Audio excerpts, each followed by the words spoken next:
Okay, good morning to everyone. I think I'm on, and this is mainly for the purposes of recording, given that I imagine that you could hear this teacher's voice at quite a distance if I chose to project. I'm Susan Pascoe, and I'm going to be chairing the session with you today. First of all, full marks for finding the room. That's a good first start. We're going to be exploring the challenges on preventing sexual misconduct and safeguarding human rights. This is obviously a sensitive and complex topic.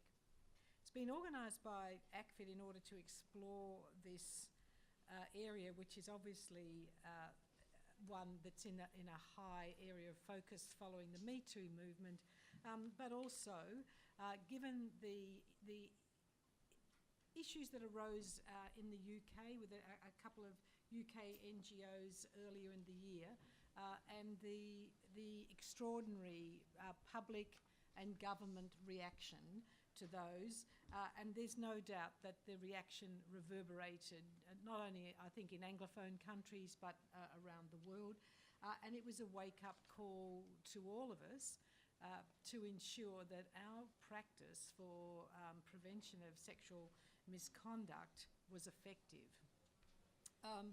And ACFID, along with comparable agencies in other countries, has now been working very hard to make that happen.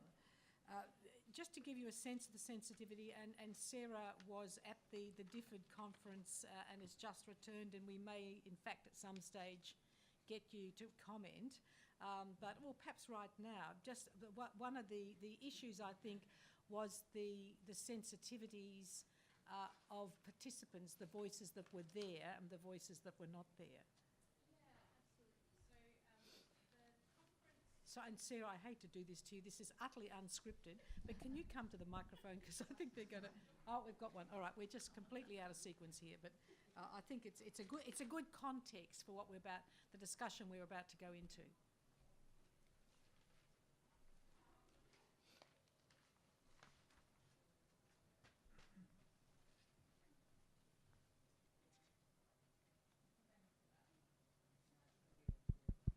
Oh, here we go. Hi, thanks, Susan. Yeah, the DFID summit was really interesting. I think first, the interesting point was to say it was very UK focused, and I think a lot of that had to do with the media scrutiny that has been in the UK over this. It was really interesting in the voices that were in the room and weren't in the room. So they started off with survivor voices, but then it was very much focused on the different elements of the sector. So there was the UN, there were the World Banks, there were the NGO sector, the private sector, and governments there. But I think what was interesting is there wasn't very many voices of practitioners on the ground who've been engaging in this space for a very long time. So the child safeguarding experts, the protection experts, the women's rights voices were not there, and that was quite apparent. There were some concurrent sessions, one on humanitarian, one on human resources, and one on survivor-centric approaches, and the survivor-centric approaches did have those voices in it, but I think it was quite a loss that it wasn't in the plenary session for everyone to hear. And I think the other really obvious was that it was donor voices, it was Southern voices, it was Northern voices, it was INGO voices. It wasn't, again, many of the voices of the people who are experiencing this on a regular basis. And so, again, it was a big focus on making sure that we're doing the right thing, but I think, again, we've got to work on that linkage of we're doing the right thing for our organisations, we're doing the right thing in order to protect the people that we work with, but we need to hear and listen to those voices of how they can guide us to do that. And I don't think there was an intention that is not going to be part of the process. I think a lot of this was down to timing and to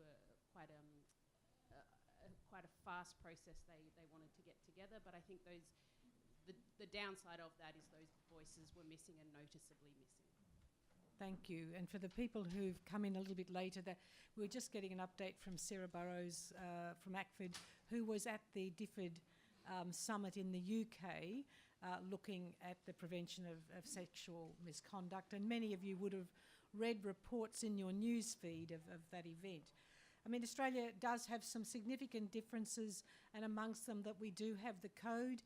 Those of you who were at the AGM yesterday would know that we unanimously voted on a variation to the code that would add a principle to safeguard vulnerable people from sexual misconduct. So I think that's a very good start for us. As you know, Australia has commissioned the two reviews that again were talked about yesterday. The Code of Conduct Committee commissioned its own review, and the ACFID board commissioned the Victorian Institute for Forensic Medicine to conduct an independent review of incidents in Australia and the practice for both recording, responding to incidents and the policies around it. That is going to be released later in November, and I think that will really put all of us under the spotlight. So for those of you who are here, hopefully this will be a useful session for you. DFAT have also conducted an internal review of standards related to sexual misconduct, and many ACFID members have really looked internally at their own policy and practice. So I think it's really triggered a strong response here in Australia. But we've got quite an eminent and large panel to give you some feedback on this issue, and I'm going to introduce them and then I'll ask each of them a question and then throw it open to the panel. The first one is Megan Anderson, the first Assistant Secretary of the NGO and Volunteers branch in DFAT. Megan has 18 years experience in public policy and complex program development and delivery, including volunteer programs and humanitarian response, as well as high-profile international development programs in infrastructure, health and education. Megan, then joined by Rosie Ween from WaterAid. Rosie serves on the board of the Three Foundation, is a founder and committee member of the newly formed Not in My Workplace, a group of executive leaders working to address workplace harassment and abuse across all industries in Victoria. Next, we have Peter Baynard-Smith on the other side, the right-hand side of Megan. Most recently, CEO of Engineers Without Borders, and now leading the development of an innovative blockchain-enabled duty of care platform to assist organisations to continuously undertake verifications and maintain a permanent record of verifications on the blockchain. So a technological solution. Also welcome Fiona Williams to Peter's right. Fiona is an independent specialist consulting in child safeguarding across Asia and the Pacific. She recently delivered a workshop for the Council for International Development in New Zealand on safeguarding and the prevention of sexual misconduct for member organisations. And finally, to my immediate right, the Country Director for ActionAid Afghanistan, Asuntha Charles. Asuntha is the previous Country Director for Oxfam Novib in Afghanistan and Bangladesh, also led the Joannata in the Philippines and the Intersos in Iraq. So a really eminent panel. As I said, I'll begin with a question for each, but then I'm going to open the floor for questions for you. Megan, DFAT have conducted a review of your internal systems, and you've also participated in the International Donor Working Group. What have you learned through these processes about Australia's strengths and weaknesses compared to what's been happening in the UK? Thanks very much, Susan. It's a pleasure to be here, and thanks very much to everyone. I'm conscious that a lot of you are leading various aspects of this across your different organisations, and I give you a bit of a overview of what we're doing in DFAT, but very much looking forward to the Q&A session. And also just like to welcome the work and resolution that ACFID made yesterday. I think it's really important, but also not just for individual organisations, but the collective nature of everyone being active, taking action, and being responsible for also what they're doing, but knowing what's going on around them. So on that regard, I guess that is kind of fundamentally where our policy space sits in DFAT, and I've got Tony Hunt here who works in our child protection team. I want to give a wave in case you want to catch her up. And Liz Nanelli, who is in the NGOs and Volunteers branch with me at the back there. So obviously the area of protection safeguards is one that Australia has been very concerned by and quite forward-leaning on for many years, particularly child protection, and you will know that. Not just in our aid program, but across all the work we do at DFAT, and leading into what we do, the new regulations, legislation that came through with regard to passports and pedophiles travelling, as well as our work on extra territorial legislation that's been in place for a number of years, and the relationships we have with the AFP and others overseas in that space. So I think from our perspective, you know, as you said, Susan, the Me Too movement has shone a light across a whole range of different areas, and this has been an important one. I guess from in the front page of the papers at the hotel this morning is I felt shocked, I felt belittled, embarrassed and shamed about the case that's going on at the moment, and I won't go into the details. I'm sure you're watching in the press if you're interested in that. But this one on the front page of the Sydney Morning Herald this morning, which says, health workers bullied and harassed.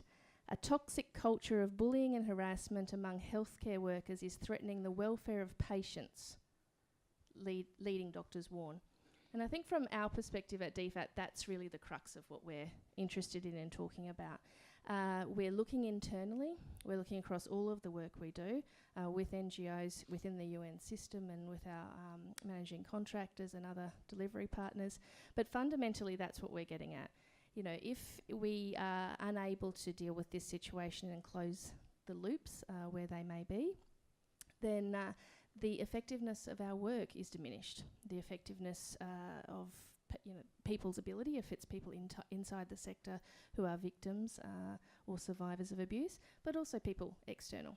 So from DFAT's perspective, in practical actions, the former Prime Minister joined the UN Circle of Leadership. Work within the UN where we're providing funding, support, engaging on a whole range of aspects of the UN's reforms, not just on peacekeeping, but across the board, on codes of conduct, on responsible practice, on ensuring that victims and survivors are supported. In addition, people are aware that we've been working quite closely, I think, with the Australian Council for International Development and supporting through co-funding the review that you mentioned with the Victorian VIFM, Victorian Institute of Forensic Medicine, and also within the organisation, Tony and her team have led a broad review of our practices. So as I say, looking at what we do, and what we found is we do have quite strong measures on child protection. We've got 10 years of rolling that out. We understand this is not a once-off, one-off. We understand it requires deep and consistent investment, both within our organisation, but also in rolling out and talking to others. We understand, of course, the challenges of what that means for downstream partners and how we continue to look at those issues. And we understand that it's a cultural change issue as well. So in addition to the UN work, we've reached out supporting ACFID. We have strengthened and tightened our accreditation criteria for Australian NGOs. One of the critical things there that I think that we've focused on is looking at a lot of our safeguards and how they apply to projects, which we've done very well for many years, and now thinking about where does that link come from projects to kind of the enterprise level issues? What's the link between the information that comes up through projects or whistleblowers or elsewise and how organisations change? Who gets that information at what level? Who's responsible for acting?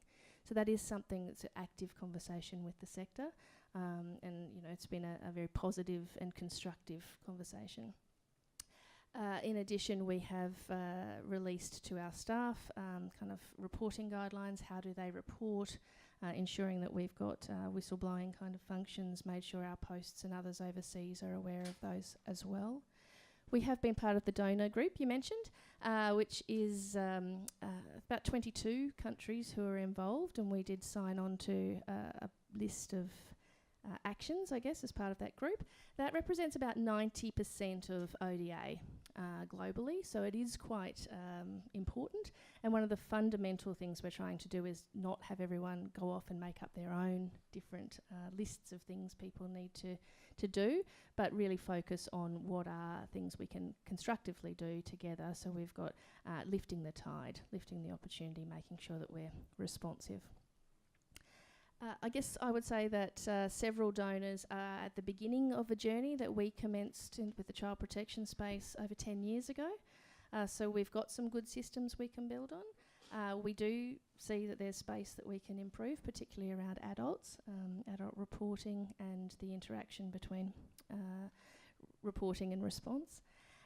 And I guess we're conscious as well that this movement, this process, these discussions really come from victims and survivors having the courage to speak up.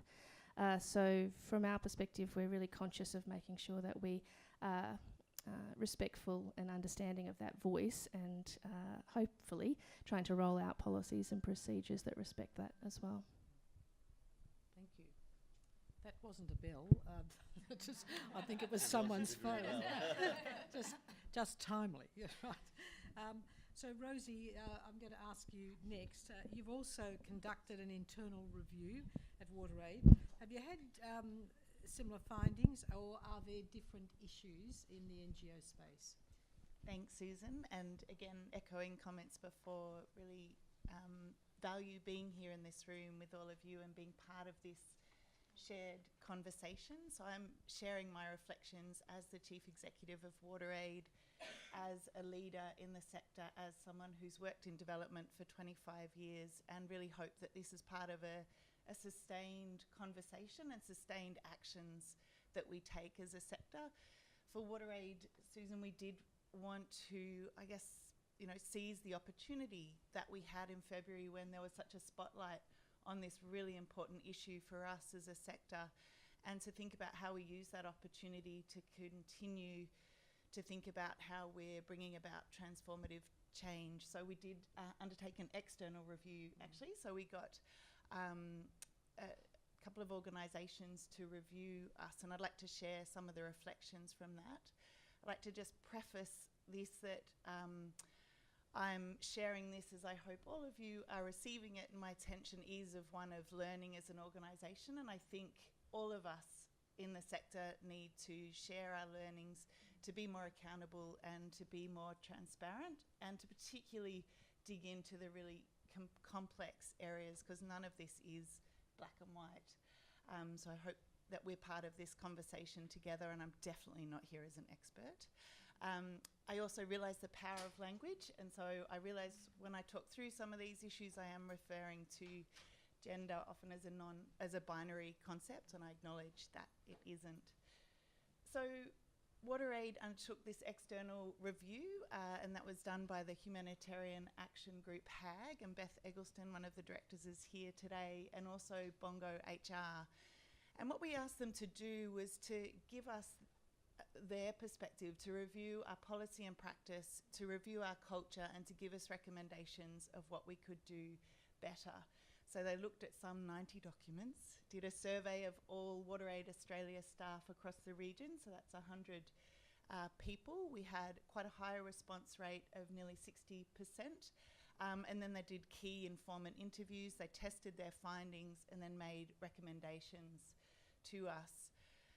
And what we found, and what the team found, and what they were quite blown away by, and what I am very proud of, is that from those respondents, 74% said that the WaterAid values inform their practices and their work. And the reason that we were particularly proud of this, and the team were particularly blown away by it, was that was unprompted So we didn't ask about that. So what that told us was we've got a really good foundation to work from in terms of an organisation that really lives its values and our people really living our values, because it's our people that are going to achieve our mission. And at the core of our mission is addressing inequalities and gender inequalities. So we have a good base to build from. But what it also told us is we really need to strengthen a lot of our policies and to really get into some of the grey areas. So we've revamped our code of conduct to really strengthen some of the areas around sexual exploitation and abuse. And it's going to sound really basic. We need to translate those into the languages of our staff so that they can understand them, but also ensure, as you were touching on and Sarah was touching on from the UK conference, to really make sure there's deep ownership and conversation about those with our staff in country and our partners. So we have amended our code of conduct and looking at developing policies, but where we're really putting our emphasis is on talking about what those mean. So what HAG and HR Bongo helped us do as part of the report was develop some scenarios. And we asked them to develop some scenarios that were going to really challenge us and challenge our teams to have conversations about the grey areas. Conversations where, can you tell if it's performance management or bullying? Questions about, is it sexual harassment or a consensual relationship? Is it a relationship based on unequal power? How do you raise that with your manager? And those scenarios are what we're using to then roll out our code of conduct so that we can have these conversations and to be thinking about what we need to be doing.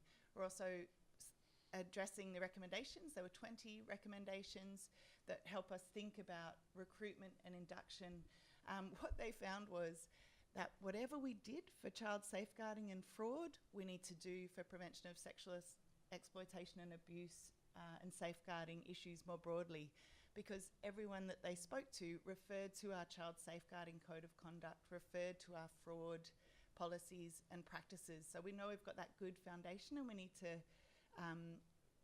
replicate what we did for those, which is very much about keeping those conversations alive. So that's a bit of a summary of the external review that we had and some of the lessons that we learnt, and happy to build on those. Yeah, thank you. Thank you very much. Peter, we'll now move to you. Your startup Duty of Care is responding to problems highlighted into the from the Royal Commission into institutional responses to child sexual abuse. Can you tell us the issues that you're seeking to address with this new technology platform, including its applications domestically as well as internationally? Yeah, thanks, Susan. And just echoing, it's fantastic we're having this session, I think, and just speaks to the importance of it. Just last week, the Prime Minister's apology to victims of sexual abuse through institutions.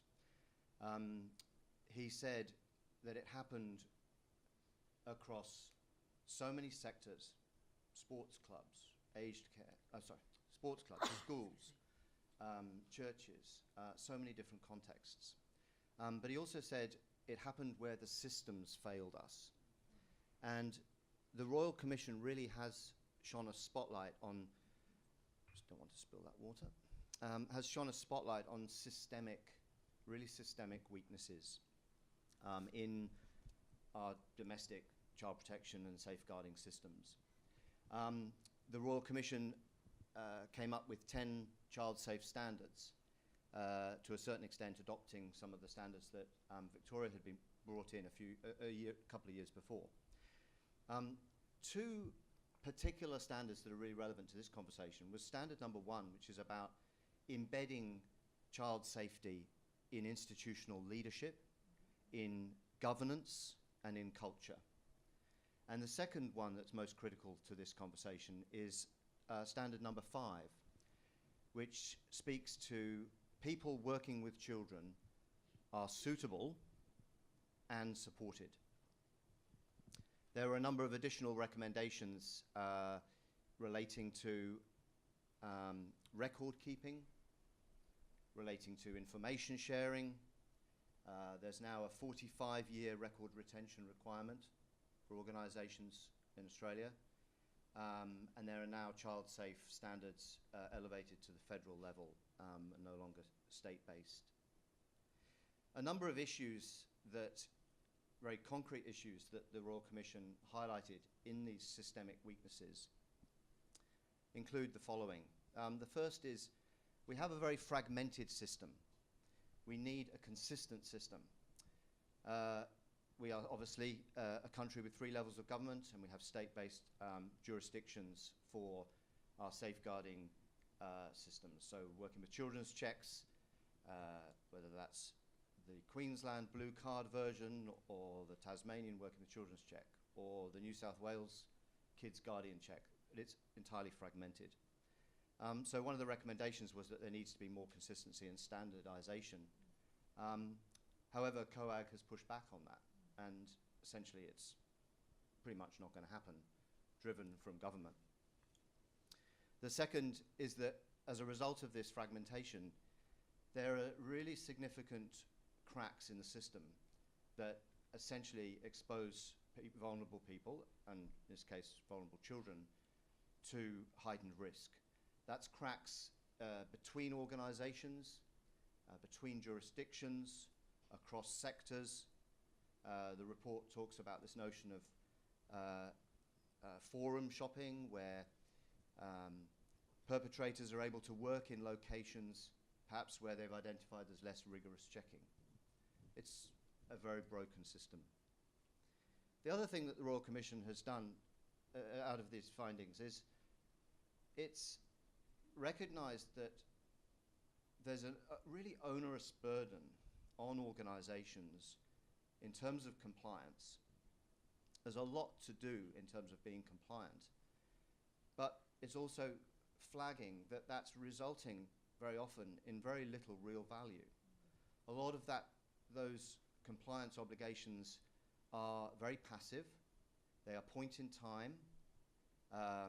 Unbelievably, when in Victoria, and I know this 'cause it's where I live, when you get your working with children's check, you also get a letter, and it tells you if you're charged with an offence or if such and such happens, whatever, it is your responsibility to, hand in your card. It's your responsibility to tell your employer that you've been charged with this offence.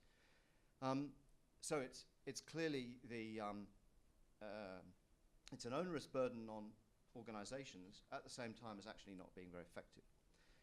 It's also unduly complicated across all these different systems. Another recommendation from it, or another, I guess, implication from the recommendations is that it reverses the burden of proof. So the burden of proof now is on organisations to prove that they did everything to prevent abuse. They did everything to prevent abuse.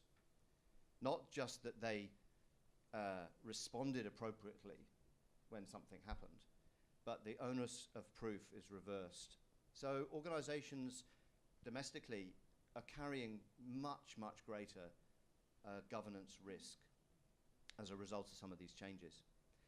It also flagged or pointed to an issue of incredibly poor, very often manual record-keeping systems across the domestic child welfare and across many sectors that impacts on children. And when you have poor record-keeping, you have a system vulnerable to cover-ups, vulnerable to tampering, vulnerable to data loss. So essentially, a lot of systemic issues have come to light. Shall I talk about duty of care now as well, and in terms of the response to that, or do you want to sort of leave that till after? Because Well, how do people feel? Maybe just a couple of yeah, sentences, and then because I think we can come back to it. essentially, duty of care has actually been built by somebody who has lived the personal experience and gave testimony at the Royal Commission himself from his own experience at school. So it has come that from a place that says there's got to be a better way. There's got to be a way that we can leverage the way that technology can help close some of these really systemic weaknesses that we have. So essentially, duty of care is an online as a platform that enables organizations to manage all of their accreditations, all the different safeguarding accreditations that they might have, including also professional accreditations, because of course teachers and health professionals and so on have professional accreditations as well, and manage all that in one place, first of all, regardless of how many parts of this fragmented system that organization is dealing with. The second is that the point-in-time nature of checks. Many organizations are recruiting people. They are checking their Working with Children's check, for example, and checking maybe that it's actually current, not just that they've cited it, but it's actually current. But many are not doing that. Even if they are doing that, in Victoria, it's a 5-year period. In New South Wales, it's 3 window of risk. So if a card has been revoked and a person is doing something bad and that card's been revoked, the organisation may not necessarily know about it, depending on the system, depending whether the organisation has taken all the right steps, depending also whether the person has actually, if they might have informed them that, they might have informed the authorities that they work for you as an employer, but they would be volunteering in half a dozen different other contexts. Often those are completely untethered from the information network. So duty of care actually enables automated verification and re-verification on a frequency that you as an organization can manage. So your own risk management strategy comes into play, and you say, this is a high-risk category of people dealing in a high-risk context. We need to make sure that their accreditations are valid all the time, and do that frequently. So we might leave it there, because I think there'll be opportunity for people to further explore. And I think, Fiona, we'll move to you now. Just from a child rights perspective, what can international NGOs dealing with people who may be in high-risk contexts learn from the child protection discussions in Australia and elsewhere? Yeah, no, thanks, Susan. And I would like to build on what the other panellists have said around this being such an important discussion, and I think one that, as mentioned, it is complex, but being able to continue this discussion at all levels of the organisation, whether that be at board, leadership, governance levels, but into the operational areas of with staff and volunteers and partners, is absolutely crucial. We know what's come out of recent events around a culture where perhaps either there were motivating factors, a permissive environment, a culture of denial, a culture of secrecy, if we look at the Royal Commission. So we need to lift that and have these discussions all the time around safeguarding and prevention of sexual exploitation and abuse. We know that sexual exploitation and abuse is around an abuse of power. When we're looking at children and the child rights issue, we're looking at people who go in and work in beneficiary communities, either in an emergency humanitarian response or in development work. We have staff, either local staff or international staff and volunteers, who are in positions of trust and authority. Now, we know that most of the time people uphold the values of organisations, but there is always that risk that that position of trust and authority can be used and exploited, if you like, in order to harm a child. So when we're looking at this area of safeguarding, there are specific risks for children and young people in this area that I think, whether we're child-focused or non-child-focused organisations, we need to be very aware of. And some of those particular risks would be around the fact that children are often separated from parents and carers during disasters, emergency responses. So we have unaccompanied children, we have child-headed households.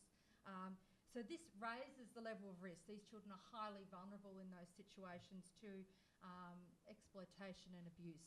Often children aren't registered or identified. We also have children and families in positions where there's a lack of food, a lack of shelter, medical supplies, and again, this increases the risks for children to be exploited in exchange for goods and services, food, medical provisions.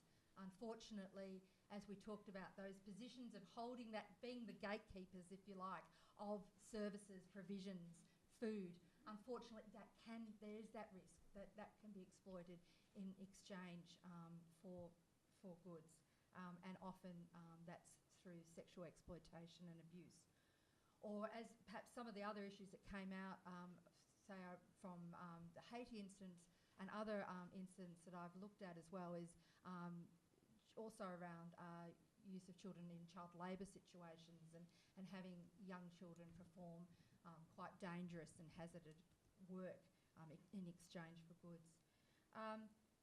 Other issues that certainly pertain to children and young people in these situations is when we look at the engagement of sex workers by aid staff, again either local or international staff. Now again, we may want to look at this area in more detail, but when again, if we're looking at that culture that facilitated or allowed or ignored engagement of sex workers by staff, by aid workers, potentially, of course, many of those, what we call sex workers or sexual exploitation of men and women, many of those people would be under the age of 18, even if they're saying, oh, I am over 18, we know that there is, you know, a huge risk that a lot of those young people would be under the age of 18 years. We're also looking at staff and volunteers potentially in situations where being away from home, being in countries in different situations where there are weak legal protections, weak social protections, and that, if you like, opportunistic sense that, well, I'm away from the usual protections or laws that govern me back home, or just that sense that I could perhaps get away with things here in another country in a situation that's more chaotic and disruptive, where you have displaced populations, not as many controls in place. That opportunistic attitude that, oh, well, maybe in terms of sexually exploiting or abusing a child, I can possibly get away with it here. So not necessarily intentionally going over to abuse children, but there's that opportunity arises. And again, that is a potential risk that for children and young people that we need to be very aware of. Also, we know that in, you know, disaster emergency situations, often we have the potential risk again of groups of people turning up who are looking to intentionally harm a child. And we know we've seen that the tsunami which occurred in our region, numbers of Australians who you know, went over to that situation in order to intentionally harm children and young people. So that, you know, people turning up and you know, saying that they're with certain agencies, I'm volunteering or working for an agency. So we need to be very aware of that risk as well. And I think finally, in terms of risks for children as well, the potential to not having child-friendly complaints mechanisms, child-friendly processes that children and young people and community can raise concerns within disaster or humanitarian responses. Having good centralised, you know, reporting systems is really important for children and parents and community to be able to raise any concerns they have around the potential exploitation or abuse of a child, and having that in a way that is child and youth friendly and that can be effective in situations as well. And looking at the fact that, you know, we look at the number of people that may be engaged on a humanitarian response that will have direct contact with children, looking at not only aid workers and volunteers, but you're looking at food and medical distributors, contractors, drivers, all those who are engaged in terms of a response, and looking at that again as potential risk to children and young people in those situations. Fabulous. Thank you very much. Sontha, glad to get to you. Another person who's travelled a long way to be with us. Going back to the international context, there's been a significant critique in the UK at the summit for not centring the voices of survivors or including NGOs, especially from the global south. Does this critique resonate with you? Good afternoon. I'm happy to be here and sharing my thoughts with you, very specifically to Afghanistan context. Because as you know, it's when you say Afghanistan, it is the most unsafest place for women. So it's on the security side or on the sexual abuse. Everywhere it's the most safest place. So looking at because I just take your word on the voices, because voices of women are silenced in Afghanistan. So when you say about having your policies, frameworks, and different procedures, structures within the organization, how much does it fit into the context? If women are able to speak out, however procedures and frameworks we have within ourselves, it's not going to be helpful.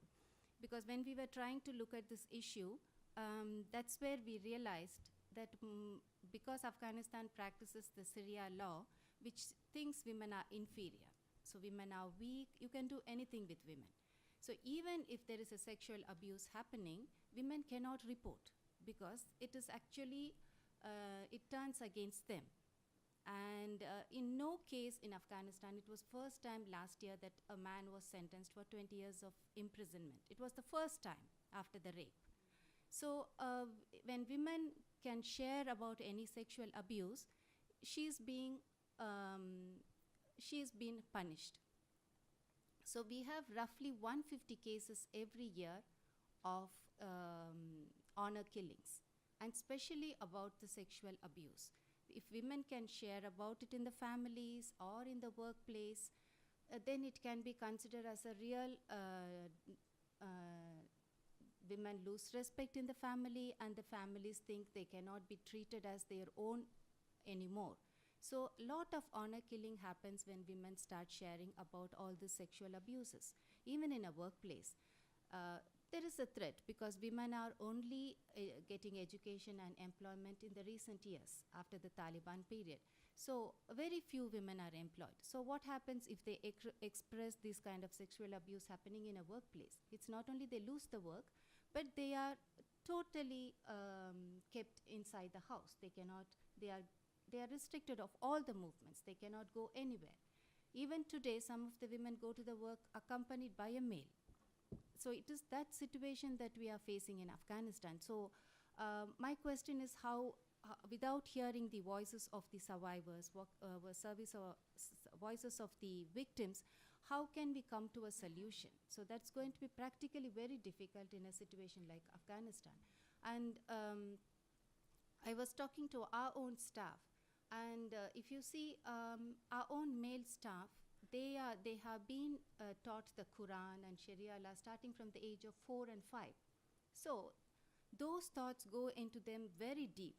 So suddenly when they enter a NGO circle, all these international thoughts and ideas, it doesn't go into them so deep. Maybe for a project's sake, they are very gender sensitive, they can speak about women's rights, they can speak about sexual abuse and all these factors. But as persons, they are still following their own religious and cultural values. So ultimately, we realize working with communities is so very important on sexual abuse, because communities play a very important role. And we have also started working with mullahs, because the local mullahs are a strong factor in Afghanistan, because they start teaching children at the age of 4. So they teach what the Quran says. So maybe it's falsely interpreted. There is a lot of misinterpretation of the Quran, which most mullahs accept. So we want to work with those traditional leaders to see whether this can really start from the children, so that we don't really work when they grow as adults, which is not practical. So they work for an organization maybe 2 to 3 years, they jump into another organization. So these changes really don't take place. So we have to really start working with family members, start with working with community leaders, communities, and with influential religious leaders to bring about a change. So as an organization, though ActionAid has a zero tolerance for sexual abuse, but we still believe there are other factors we need to also include, we need to think about. Apart from having our procedures, having our staff recruitments, we also made sure that a female staff sits on the interview panel so that we try to understand the attitudes of candidates. But with all this, there is a lot of other factors that need to come in which can really able to understand the voice of the victims on the ground. And especially one more problem that maybe many are aware of, and it's not as become a very international highlight, is the dancing boys, which is a big problem in Afghanistan. So that's again like young boys of 8 years become a companion for an older man when they cannot really get female companion who can accompany them everywhere. Then they ultimately take the dancing boys with them. So this is again a discrimination that how do we sort it out? This is a sexual abuse because they can be used for sex after certain years because they are with them always, and they ultimately they lose their childhood. At the end they become prostitutes, nothing else. So these are different factors which also need to be looked into when we really speak about all the sexual abuse and how do we overcome them. Thank you. Thank you very much. I think that's really helpful to have an in-country perspective. Look, we could, of course, keep going at length here, but I think it would be great to open to the floor now, because I'm sure there are a lot of questions that people would have. Helen Zoki from Oxfam. Thank you.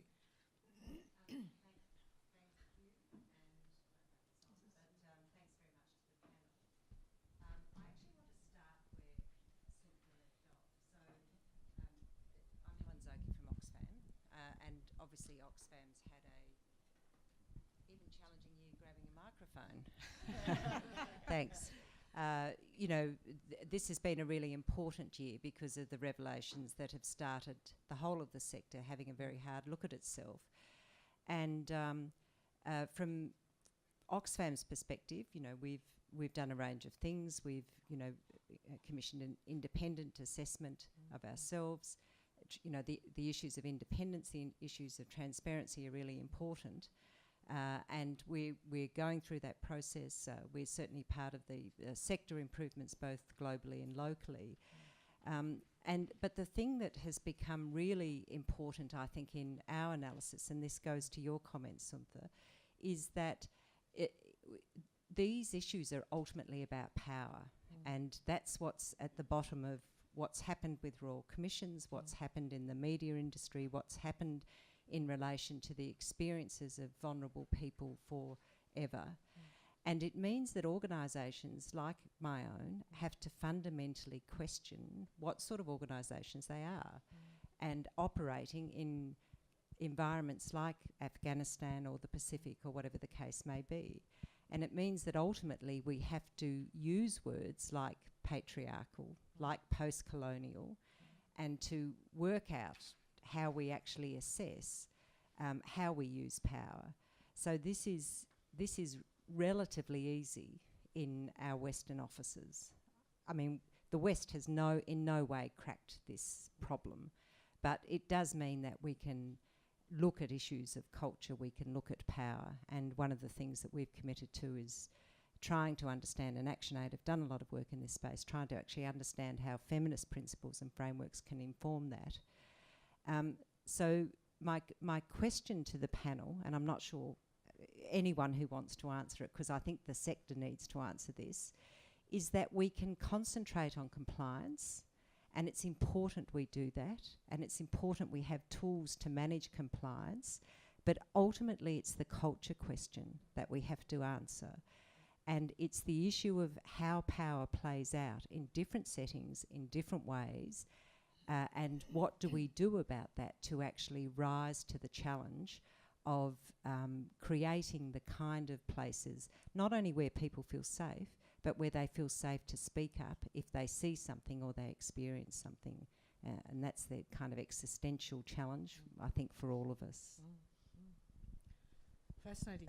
Megan, you want to go first? Yep. Thanks, Helen. I might kick off and then I'm sure others have got something to say. I guess I wanted to share a little bit about a really big cultural change process we're going through within the Department of Foreign Affairs and Trade, which relates to this but is part of a broader exercise around bullying, harassment, diversity, inclusion, both from the perspective of safety, of our staff, how they feel, how effective they are at work, and obviously beneficiaries or people we interact with, but also from a fundamental position that if we don't have different voices and different views informing what we do right at the beginning, then actually we're kind of making up processes, policies, procedures that may or may not fit the context they work. And we heard from the guest speaker last night a little bit about that. What really struck me in her conversations, was a question that I asked around diversity within our own government system, and are we equipped to be able to respond to the different cultural practices even in our own country. So we've been having quite a big agenda for a couple of years now within the department around women in leadership, but broader than that goes to a lot of these questions. And absolutely goes to kind of policies and processes and procedures, but also goes to how does change happen. And I guess the kinds of things we've experimented with, and like many of the organisations here, we are a global organisation. We have posts in many hundred countries across the world, and we work in different contexts, both quite intense contexts, humanitarian, etc., but also a range of countries where this is also an issue. It's not any one issue for one area, it's different in different places. But certainly what we found is everybody in a senior level, getting back to leadership, has undertaken unconscious bias training, which is kind of goes to your question. We all try our best, we all think we're doing a good job, but recognising in yourself where you might have those blinkers or where you're not necessarily open to other perspectives has been an important part of engendering that leadership change across the whole organisation. So it's just one person's idea or one policy area's idea.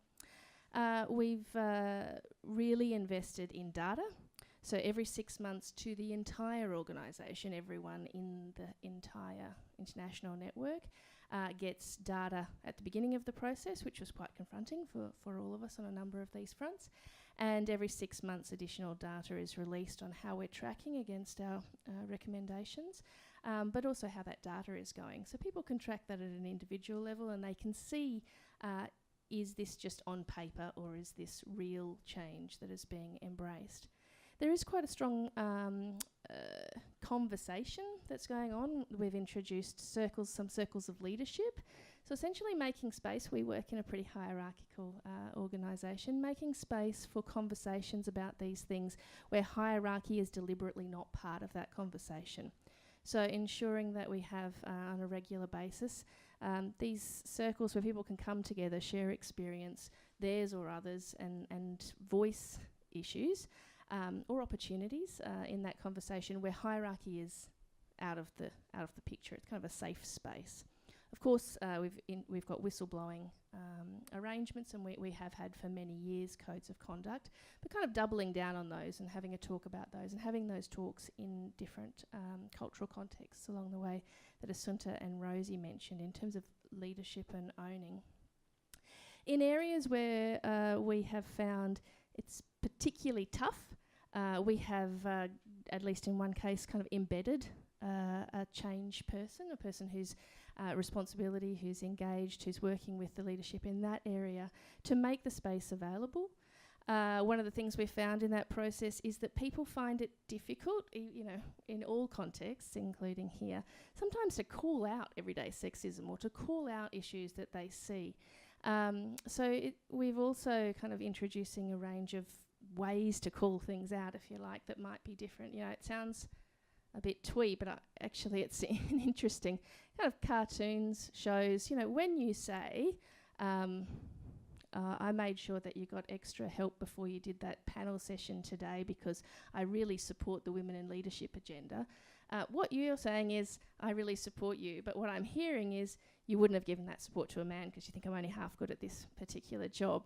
So kind of sharing that in a way that, because we work in an organisation where people are trying to make change, so that it's a safe place for everyone in the organisation to share their experiences, even when unintended consequences kind of come out of that process.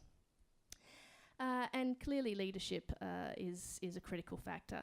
Our process was commenced by the former Secretary of DPAT, Peter Varghese. It's been picked up very strongly with our new Secretary, Frances Adamson, and they both have ensured that external players are in that conversation. So at the beginning of the process, it was one that was done with the external players, with the Advocate for Women, with the Women's Office, and they come back regularly and have some pretty frank, difficult discussions behind closed doors with the leadership team on how they're tracking.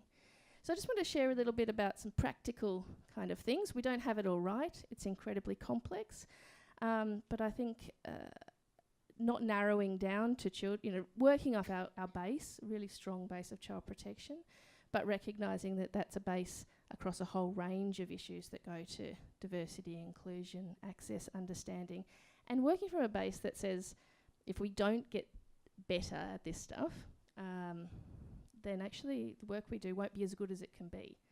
So I think from that perspective, it's been quite instrumental within the department. Still a long change process at play, still a work in practice, but I would say, I guess as one of the management team, something that is on the agenda at least weekly, probably comes across my desk daily, and something that I'm increasingly seeing staff come and talk to me about. Not, I saw this or I felt this. I had this great idea about what we could do in this context. And so there's a lot more space for that kind of thing.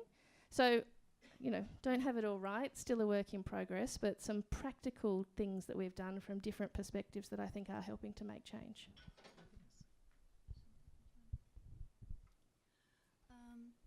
Just to share a bit on that, we have been also working on women leadership forums, which can actually help women to talk about their concerns in a place where they feel very safe.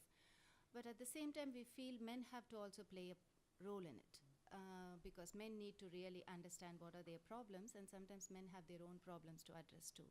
So such platforms can also help people to come out of their problems. But honestly, I feel, given the context of sexual abuse having a patriarchal background, it's very much, it has to be interlinked. Like, it cannot be handled in isolation. So unless you address the patriarchy as an issue to be addressed, then addressing sexual abuse is going to be also very difficult. I might take a chair's prerogative and make a comment. Having spent a deal of time following the Royal Commission into institutional responses to child sexual abuse, and then I wrote recently about the implications for the leadership and governance of the Catholic Church, which received a disproportionate number of recommendations because of the disproportionate occurrence within the Catholic Church in Australia. And since that report has been released, there have been globally a deluge of comparable inquiries in the US. There's about 12 states still conducting inquiries in the US, in Germany, one to come out in Poland. And so what we're seeing, despite the specific cultural issues within each of those country contexts, because you're aware there's Ireland's already reported, there are small c cultural elements within the institution of the church. So it's going back to that issue, Helen, because I think when you look at the package of recommendations from that Royal Commission, they relate exactly to power and hierarchy. They relate to the silencing of voices, women's voices. They relate to cultural issues which, in the case of the Catholic Church, are framed as clericalism, which is this notion that invested in the power of the priest are sort of additional almost the person's closer to God and is afforded by dint of ordination a higher level of trust and respect. And then that can easily be morphed into a power relation with the people, with parishioners and those they deal with. That's a very unequal set of power relationships. And when you then look at the package of recommendations that have allowed this to happen culturally and systemically, they relate to tackling clericalism, they relate to governance, so ensuring that in fact the ways in which you're making decisions and involving people are going to hear all the voices and so on. I could go on at length about it, but I think it is actually quite a useful case study of a centuries-old institution that clearly has abysmally failed, but hopefully we'll pick it up from here. And I do think what the churches share with the aid and development organisations is a higher expectation within the community of their personal practice and their values. And so any transgression, one transgression, will produce a community response, a powerful community response. So I just offer it in, from that point of view. One behind you. Hi, thank you. Peter Walton from Australian Red Cross, a 104-year-old startup organisation. And I say that because we have a plethora of systems and policies which I think are really important, but probably like Helen, we see this issue as being about a fundamental shift in culture, ethics and behaviour. But behaviour which isn't necessarily illegal in many contexts, but is behaviour which is misaligned with an organisation's values. So I guess I have a question for either Fiona or Rosie around consequence and accountability, around calling out behaviour. And perhaps Rosie, what did your report tell you in terms of how do you actually shift that culture and genuinely hold yourself accountable? Perhaps I'll start. Thanks, Peter, and a really good question, because I think this is for the sector, this piece around accountability. And what our report told us is that our reporting system don't really encourage some of those just niggles or concerns that could help you identify a risk area early on. So our reporting said, if you've got a concern, report to the focal person or report to the CEO.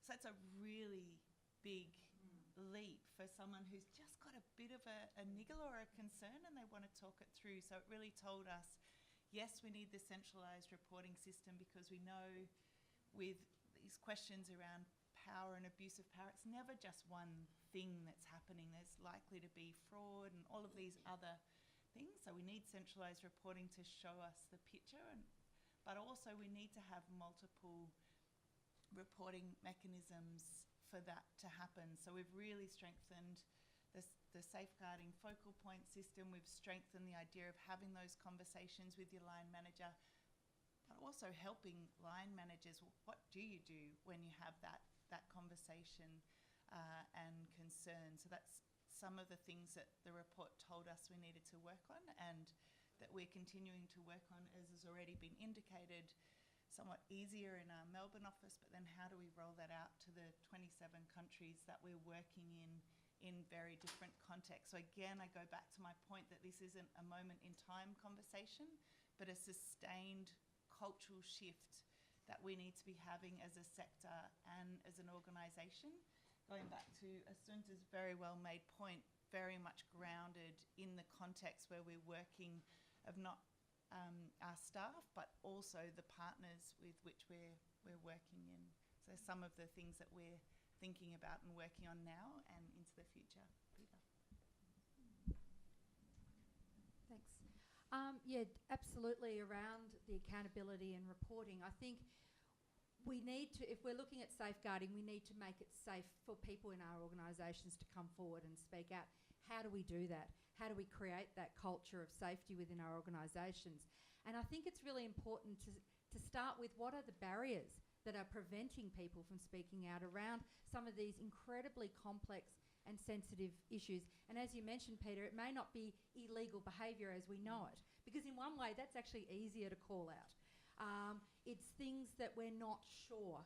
And often, you know, it may be behaviour that a person thinks, yeah, I'm just not, as you mentioned, I'm just not comfortable with this. Or maybe that is in our code of conduct. Or, you know, we need to be able to, our staff to be able to come and say, I just saw this the other day. Look, I might be wrong. It might be nothing. But as, you know, management or whoever those reports are going to, that's what you want to hear. You want to be able to go here, look, I haven't got much to go on, but I just saw this the other day.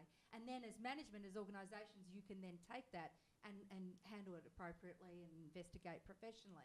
But what are the barriers that are stopping people doing that? If we have a local staff member who is being sexually harassed by a staff member coming from Australia, what are the power dynamics there that are preventing her from speaking out about this? If we have children who are being taken back to residents of staff members, do people turn a blind eye because, you know what, I'm not a child protection expert, I don't know what's going on here, I might be wrong. So we need to be looking at saying you don't need to come with facts and conclusive evidence.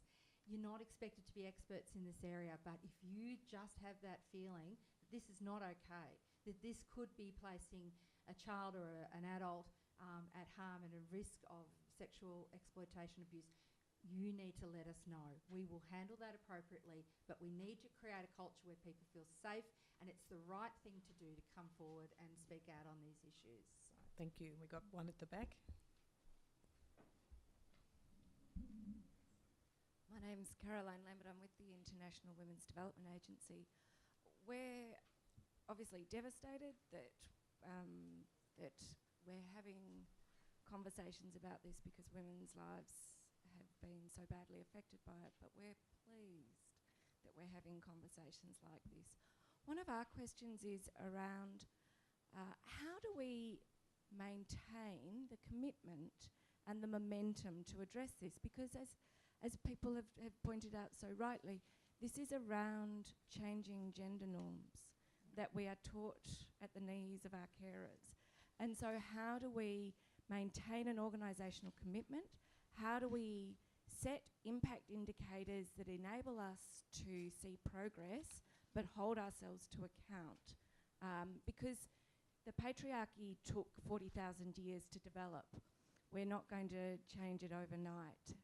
And with the focus on short-term funding contracts, short-term project outcomes, this is something that is going to take many, many years to address. I think it's Suntama, and then, yep. You go first. Okay. I understand it's a very long process, so it's not like it's going to happen the next day. Even when we, that's something that I always wonder, like when there are bigger issues that happen in the West, then it becomes a big issue for the South. Like, no, it's like something, like nobody bothered, like Sri Lanka, so many women were abused during the war, and it never became a big issue for us. It should have been already an issue spoken widely, but nobody spoke about it. Like during tsunami, so many women were abused. Like, for me, the biggest problem is like when the issues become very big for us, whether when it happens in the West or it happens in the South. But coming to your point, like we are also very project-specific people. We want to directly implement the projects and see that it is, it has actually the outcome is achieved. That's what we do in many times. But sometimes these issues can be also addressed when we start implementing the projects. Like, no, when we start conversing with the communities, that's a platform which we can use, which we can go beyond the projects to discuss about these higher issues that has an impact on the overall society. So I think gender issues something that we need to really integrate with all that we do. Like, no, talking about the power issues, like how it is affecting, how it has a wider impact on the women. I think it needs to become an integrated component of all the projects that we do, whether it's a humanitarian one or a development one. That can become more powerful. I do think to note that DFAT actually does make that a core criterion in the funding, and that's been very helpful from an Australian perspective. Just if I can add a piece to that around organisational commitment. In terms of the way that technology helps us there, one of the things that we've recognised is that if we can create an environment where it's actually the aspired thing to do to be transparent about your commitment to not just compliance, but to going over and above and tightening up all the windows of risk and all the cracks in one's system, whether that's organisationally or system-wide, but being trying to create I guess, an ecosystem and a culture and a culture of transparency, and also a culture of actually being prepared to put on record the approach that that you've taken as an organisation, and for that to be on record permanently, and actually to be able to cover yourselves in one sense that 10 years ago we did take these actions, we were proactive in our prevention, but also it's putting it out there and it's making it available and auditable and traceable and immutable. So I think that technology and the blockchain and some of those components do play a role in that. And I think that if we can create an environment where, as a sector, we're transparent, that this is the level of reporting that happened in our organisation. This was the degree to which we were proactive and we were responding to those situations, to those incidents, to those contexts. And it's not always a pretty picture, but it's a transparent picture on an ongoing basis. That can only lift the overall bar and the overall sort of standard of expectation of how organisations will behave. Thank you. Did you want to have a quick? Yeah. Thank you. I think, thanks, Caroline, and really thinking about safeguarding and the links right back to gender inequalities. I think one of the things we need to be really focused on as organisations is ensuring that this conversation isn't about people and culture and HR processes. This is at the very, very core of the work that we do, and I've been lucky enough to be with WaterAid since we started in 2004. Don't worry, I'm not going to give you a history of that. But I do remember when IWDA first came to WaterAid and said, will you partner with us to do some research on the changes for men and women in water projects? And we said, no. We said, no way, we don't want to open up that conversation and show that we're not doing a good job. Now I sit here in 2018 and the partnership we've had, and for me this shows the importance of the partnerships with women's organisations and feminist organisations for an organisation that WaterAid, that historically has seen itself as somewhat in a male-dominated sector, and said, oh no, we can't do that, we can't bring about these changes within a household, to where we are really saying, well, yes, we do have a role to play in facilitating conversations in households, and the work that we've done as a result of our partnership with IWDA and others in Timor-Leste has been about facilitating tools for our local organisations, the local government there, to be having in households to talk about gender norms and how they can be changed for men and women's roles. So for me, it just really comes back to this is absolutely at the core of our work, and we have to realise within, we're doing this within project cycles, within donor reporting, but we're saying, no, we hold for this, and this is central to the work that we're doing, but also we need to keep working on how we can do better and do more, because we know we certainly do still have a long way to go. We've got 3 questions. I might take all 3 together and then we'll see if we have any time at the end. 1 here and then 2 over here. Yeah, hi, Mark from the Salvation Army. I just wanted to make a comment about the fragmented state-based working with children check systems. Now, I know the NDIS, National Disability Insurance Scheme Commission, which is federal, have done quite a lot of work in setting up a national worker check system that's supposed to go live in July next year.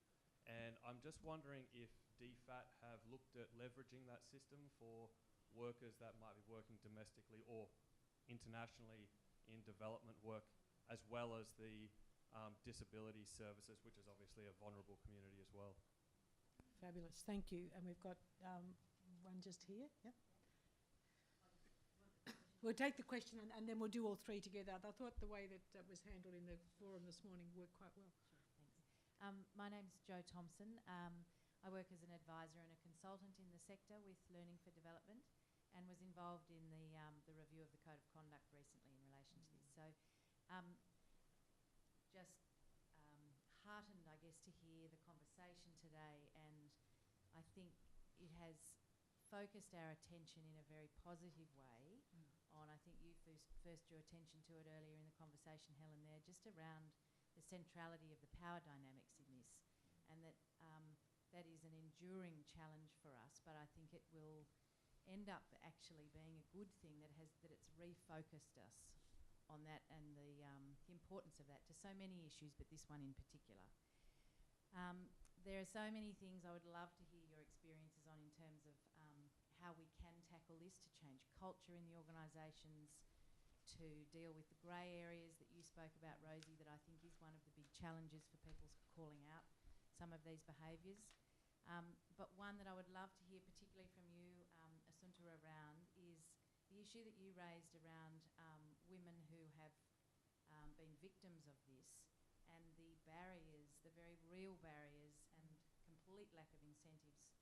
And in fact, as you pointed out, that there is added problems and abuse as a result of reporting, whether there are any great ideas around how we can start to overcome some of those barriers, because we can address the internal reporting mechanisms in organisations. Not easy, but definitely easier, I think, than the external, the ability of external people who are affected by this to report, and the very real dangers for them. And until we can start to tackle that, there will always be underreporting. Thank you. We've just got one at the front, just here, and then we'll take all three together.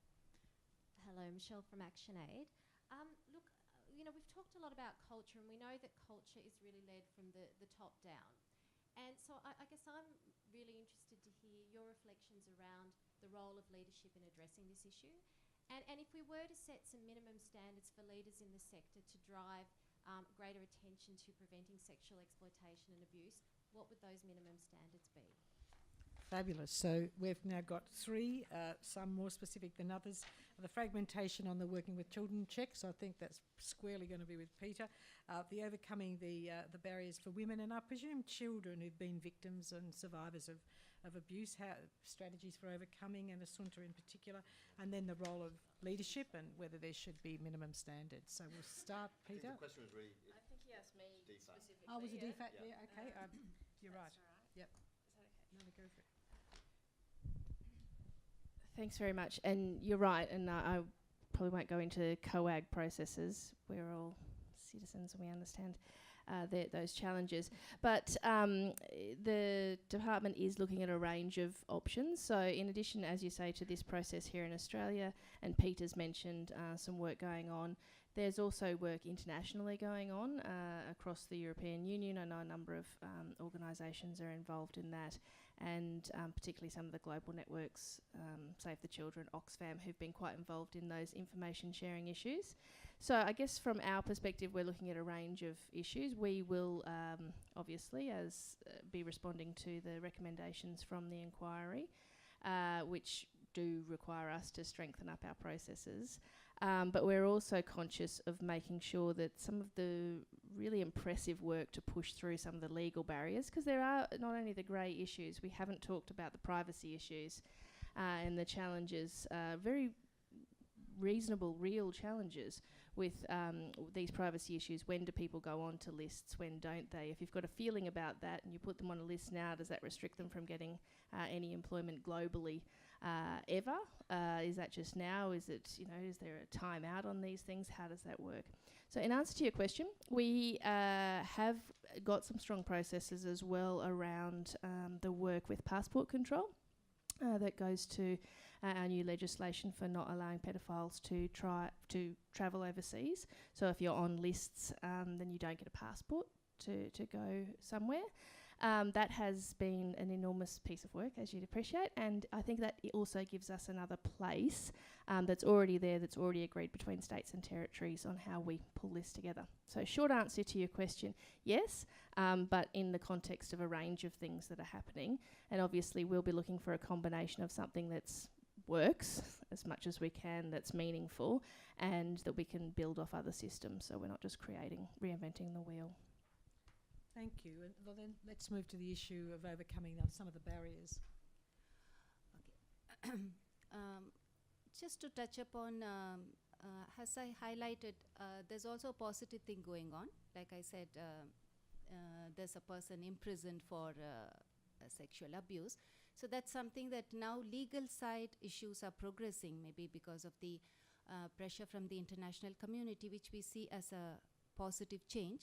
But on the whole, we need to create platforms for women to talk about things, because even talking about sex or anything, it is something that women feel very awkward about it in Afghanistan. So creating such platforms for women to talk about these issues. What is really sexual abuse? Like, because today we see that the street abuse is increasing in Afghanistan. People can touch you, people can do anything on the street, and nobody will bother. And nobody protests, and even the public don't stand by you. They think this is a normal thing, because when a woman goes out of the house, they think she's a very bad woman. So that is the connotation that they have. So if you're employed, if you're going to study, that means you're not an obedient woman according to the Islamic laws. So then you are, anybody can do anything to you and nobody will resist. So that's the attitude. So now we have to slowly work with men and women to see that this is not the right attitude. Maybe, and we have to also find legal assistance to these women. So we are running a lot of legal centers for women to understand what can be done legally. Though it will take a long time for people to change, because legally things are not going to change very fast in a country like Afghanistan, and we have less than 1% women representation in the security services and also in the legal services. So things will take a long time to go. But as organizations, we can promote safer space for women, at least to start sharing. Because many of the cases, like I was reading the Me Too website, like many cases highlighted happened 15 years ago, 17 years ago. So it doesn't have any meaning at this point of time. Like, no, how do you really validate your statement? So at least women to rise up and say this is not something that should be done. At least that voice needs to be heard. For that, we have to really create platforms for women to talk about it, that this is not something that we agree with. So that men understand, okay, women are thinking that this is not a right attitude. So such kind of attitude that also needs to be promoted among women. So this is part of that work that we do as part of legal awareness for women. Thank you. And look, we might confine ourselves to one response on the issue of leadership. Anyone want to? I'll make an introductory comment. There's actually very good reading in the independent inquiry into the Commonwealth Bank and the pervasive issues of culture and leadership and the impact on governance. And that tells you, that's of course in a business context, but I think it's transferable to other contexts. And so they're absolutely, it's informed by international practice and it's leadership that's making the difference. With respect, we're going to tag team. Oh, okay. Well, you are between. How long have we got? You are between people and lunch, and we are 2 minutes over already. Okay. No worries. So it's going to be very brief. So for me, I think I thought of three things. First of all, who do we mean and what do we mean by leadership in the sector? And I think defining and sharing our expectations on leadership and leadership behaviours. And for me last night, Larissa really showed that in her servant leadership and giving voice to others. If you weren't there, it was really powerful. So talk to someone about that over lunch. Also for me, the core piece is around walking the talk. So as an organisational leader, so thinking of me as the leader of WaterAid, CEO, what does that mean in terms of walking the talk of what we've committed to in our policies and practices, and as Mark said the other day, is there a gap between what we say externally with the internal practices, and how am I held to account by our staff, our partners, the communities we serve to that? And then for me, something I still struggle with 2 years into having the CEO title is the use of power, and how do I do that in terms of being a leader, and how am I using that to bring about the changes that I want to see in the world, but also within the organisation that I serve. Thanks. Just on a final note, I kind of questioned your point that leadership has to come from the top. I think getting back to Rosie's point, you know, we've talked a lot about power, and one of the critical things, if you're going to say what are the things that I think, transparency, accountability and honesty. Honesty to yourself as well as to what you're delivering. And I think fundamentally on that power place, we have to, there was a comment made last night that really resonated with me, realise that sometimes leadership is about setting the direction, and that is something we all do, but sometimes leadership is about getting out of the way and providing the space for voice for others. So that's what I'd say. Fabulous. Thank you very much. And look, I think each of the panel members, you want one sentence? Transparency, and also embracing innovation that's possible. Oh, wow, that was good. Okay. All right. I think this panel, it's a very large panel, but then it's a very complex issue. And I do think we've been incredibly well served by the broad range of perspectives, and also by the involvement of you, the audience, because we've had some great questions and comments as well. So thank you very much, and it's over for a well-deserved lunch. Thank you.